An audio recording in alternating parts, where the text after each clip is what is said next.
is going to be the medicine ball clean and press. On this one, critical to keep the chest up. Now, what you don't realize, you want to be in a wide stance. When you do the clean and press, if you do it properly, you're actually opening your hips. You know that when we do our exercises where we do the sumo squat and we do in our warm-up, we're opening our hips. This is an active way to open the hips. Come down, keep that chest up. If they can only go this far before they do this, they only need to go this far. Make sure that you do not see people doing this. This is all lower back. Okay, we want to get the medicine ball to the ground, but it's not as important as the form, not nearly as important. Now, again, if you want a little bit more, you simply add a little bit of speed. Then you can add the hop. But again, remember, there is a principle behind each one of these exercises, and a lot of these exercises have built-in stretches to them, built-in recoveries. That's a built-in stretch, just like the mountain climbers. Make sure the members utilize them. It will minimize injuries and prevent issues in the future. Now, next, it's going to be the windmill. And you're going to do the right side. So, right side, right arm, whatever you want to do, however you want to work this. We'll say it's the right arm up, and we're coming down. We're going to say it's the left arm up, and we're coming down the right leg. Okay, so when you do this, you're going to try, first of all, most people are going to be in the bottom loaded position. So what you're going to demonstrate is 90 degrees with the foot. You're in a wide stance. You're coming out at about a 30-degree angle there. This stays locked. You're going to try to keep that leg straight.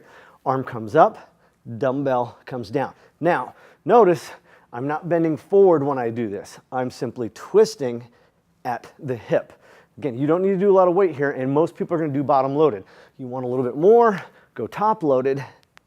Again, you're bending at the hips.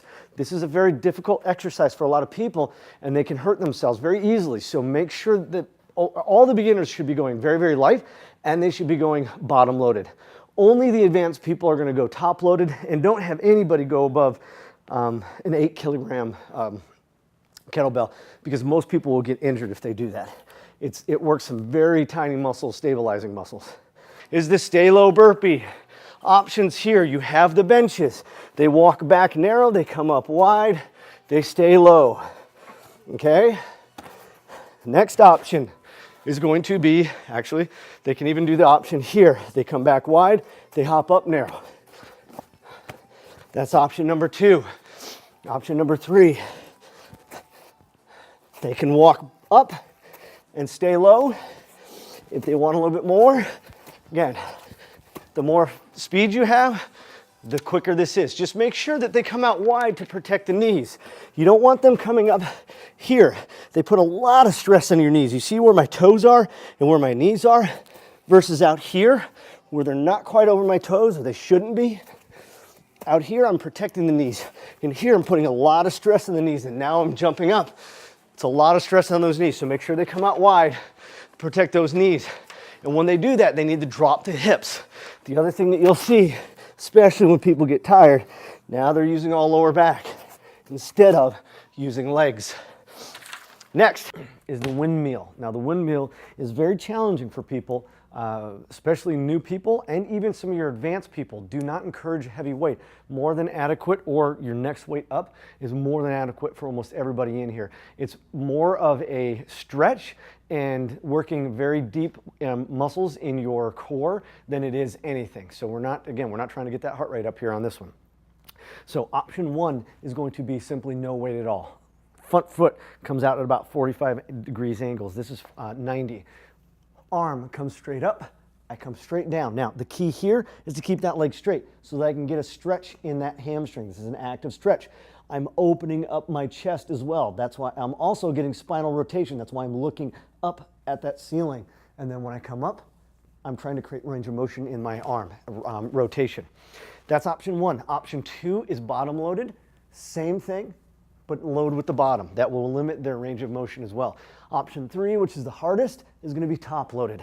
And only your advanced people are going to be doing that, even if they're using lightweight, because you can really hurt yourself. 60 mountain climbers. Now, the key on this is we put a lot of pressure, or we we work our calves quite a bit, building up a lot of scar tissue, a lot of adhesions.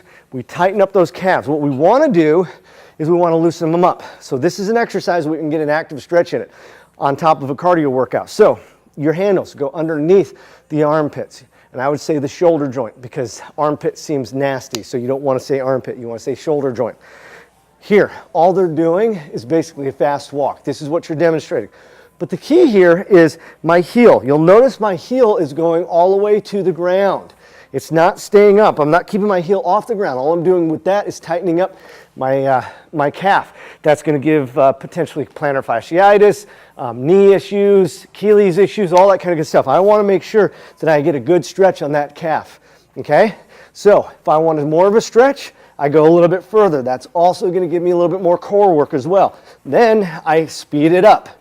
But don't have somebody who's 50 pounds overweight come all the way down here and stretch their calves out and really just jam them into the ground, because they can end up rupturing that calf muscle. So you start them up a little bit higher, try to get that calf down, then increase the speed, then start lowering them down. Okay, that circuit's going to be an active recovery. The exercise is the crunch, extend, or lying V-up. Now, if you need that recovery, crunch extend is more than enough, or just simply a crunch. So most people are going to be doing a crunch.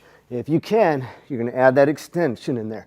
But you have to remember to remind them to keep the lower back peeled on that, or glued, cemented to that floor.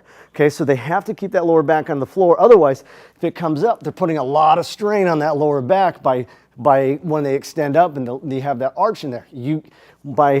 By pushing the lower back into the ground, you're activating all your transverse muscles, all your TBAs, and you're engaging that core so much more than if you have it unrelaxed like this. So that forces you to really work your core. And again, you're going to crunch, come up, and you're going to extend, but you're keeping that lower back. You should not be able to put your hand underneath your lower back.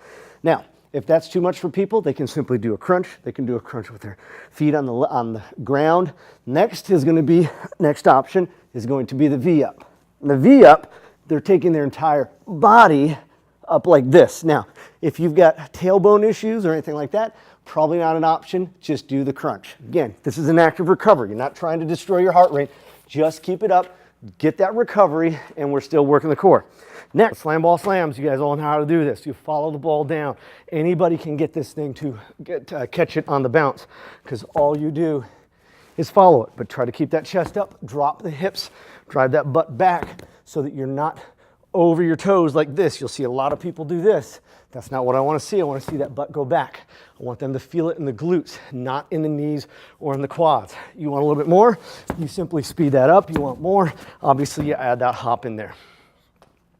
That one will drive the heart rate through the roof because you're using both your upper and lower body. Next is going to be the Russian medicine ball twist. Don't have to go heavy. I'd rather see you lighter weight, better range of motion. Key here, and again, you can always do a crunch or a plank or anything else if this bothers them. Key is my shoulder. My shoulder comes across. Notice my shoulder should be in between my legs each time I do this. That engages more of the core. You need a little bit more. Pull those feet off the ground. Need a little bit more, add a little bit more load.